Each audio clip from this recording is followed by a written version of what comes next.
Da napravim kolekciju slika za izložbu. Onako bilo baš zahtevno i naporno i puno energije i volje i fokusa i tako dalje. Mislim, to mi je onako bilo. A pritom se još i dobro prodalo, pa onda to je bio još jedan veliki uspeh.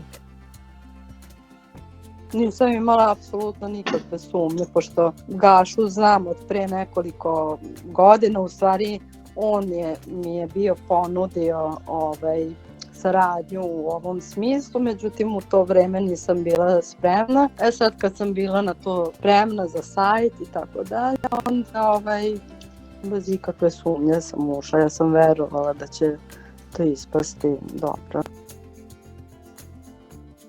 Pa da mi sajt zapravo jako puno zna. Samouverenije nastupam u smislu bilo kakvog poslovnog kontakta, kad imam ovako lep sajt.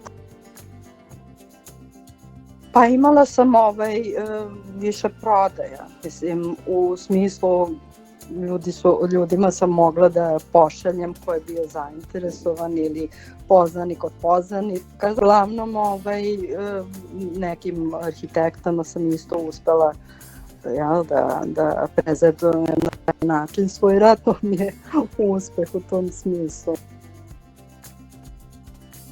Svakom ko želi da napravi sajt i na taj način da se promoviše, ja bi u svakom slučaju preporučila vas, jer smo imali onako finu saradnju i sasvim se to brzo i napravilo. Svakako bi preporučila, da me neko pita, sigurno bi vas preporučila.